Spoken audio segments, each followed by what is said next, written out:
Selamat datang di Gelora News, berita sepekan Partai Gelora Indonesia bersama saya Bilkis Mutia.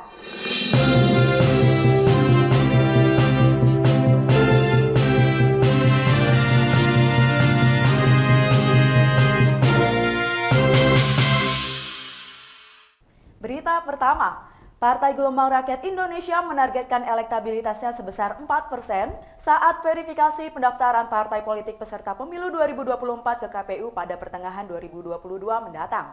Hal itu disampaikan Anies Mata saat menyampaikan arahan di konsolidasi struktur dan pendalaman teritorial Dapil kepada pengembangan teritori 2 dan 3, Ketua DPW se-Jawa dan Bacalek DPR di Hotel Pomelotel, Jakarta pada Sabtu 8 Januari 2022. Menurut Sekretaris Jenderal Partai Gelora, Mahfuz Siddiq, Partai Gelora mempunyai 1 visi, 7 aksi sehingga akan punya daya aplikasi yang besar. Setelah gerakan Gelora Tanam 10 Juta Pohon dan Gen 170, Partai Gelora mempunyai program ketiga, yakni Sagara Movement, dan akan melaunching 4 program lainnya sampai Desember mendatang. Ya, terima kasih. Terima kasih kami sampaikan. Jadi pada sore hari ini kita ada diundang secara khusus untuk koordinasi rapat konsolidasi untuk Bangter 2 dan juga Bangter 3 di Jakarta. Tentu karena pemilu 2024 menyisakan 26 bulan lagi, tidak ada pilihan bagi kita untuk selain dari kemudian kita harus memastikan semua tahapan dan langkah-langkah pemenangan ini kita lakukan dengan baik.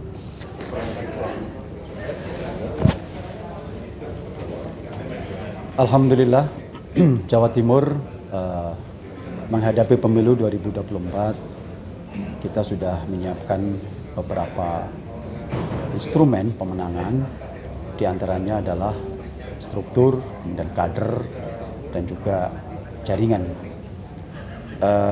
Selama 2 tahun kita bekerja keras ya bersama seluruh pengurus DPW, DPD, DPC.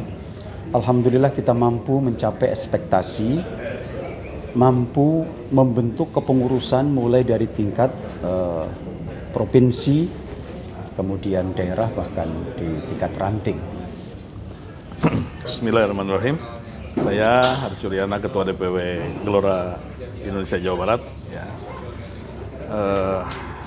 Tahun 2024 adalah satu tahun yang strategis bagi kita untuk bisa merubah Indonesia. Ya. Jadi Gelora mempunyai satu goals yang sangat penting di 2024, ya, itu harus mempunyai satu posisi politik yang strategis, ya, artinya punya kemenangan yang terukur, ya. Nah, DPW Jawa Barat dalam hal ini karena dia merupakan geopolitik strategis dalam peta politik nasional, saya kira harus punya persiapan yang memadai untuk menuju 2024. Berita kedua, Partai Gelora kembali menggelar giat vaksinasi yang berkolaborasi dengan Pokdar dan Koramil. Namun, vaksinasi kali ini khusus untuk anak usia 6-11 tahun. Program ini dilaksanakan di kediaman Anies Mata di Bilangan Ciganjur, Jakarta Selatan pada Sabtu 8 Januari 2022. Tercatat jumlah peserta vaksin anak berjumlah sebanyak 197 anak. Dan untuk menghibur, Partai Gelora juga membagikan es krim setelah dilakukannya vaksinasi. Anies Mata berharap dengan usaha ini wabah COVID-19 bisa terangkat dari negeri ini. Berita berikutnya, Partai Gelora menggelar penutupan Rakorwil ke-7 DPW DKI Jakarta di Jakarta International Equestrian Park pada Minggu 9 Januari 2022. Ketua DPW Partai Gelora DKI Jakarta, Tri Wisaksana, menyampaikan hasil Rakorwil ke-7 yang akan menjadi fokus agenda kerjanya ke depan. Ia juga menyampaikan bahwa Partai Gelora Jakarta sudah memenuhi 100% kelengkapan kepengurusan dari tingkat provinsi sampai kelurahan dengan anggotanya yang sudah berjumlah 24.000. Hasil Rakorwil juga turut mendukung program yang diusung oleh DPN Partai Gelora Indonesia seperti Gelora Tanam 10 Juta Pohon, Gen 170, dan Sagara Movement. Ketua Umum yang kami banggakan, hadirin sekalian, dengan ini saya ingin melaporkan hasil-hasil dari Rakorwil ke-7 Partai Gelora DKI Jakarta. Kita laporkan ada 5 poin, karena insya Allah Partai Gelora akan membawa Indonesia 5 besar dunia.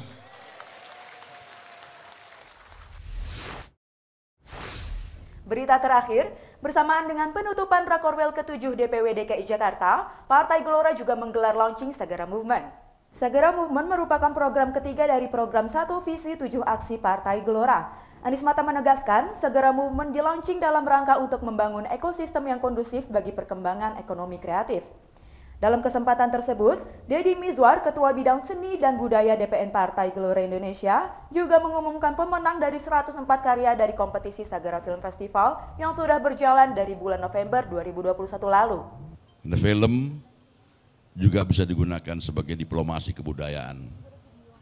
Banyak negara membuat film hanya untuk mengenalkan siapa diri mereka, agar kita ikut cara berpikir mereka. Makanya film juga dikatakan sebagai salah satu ekonomi kreatif masa depan.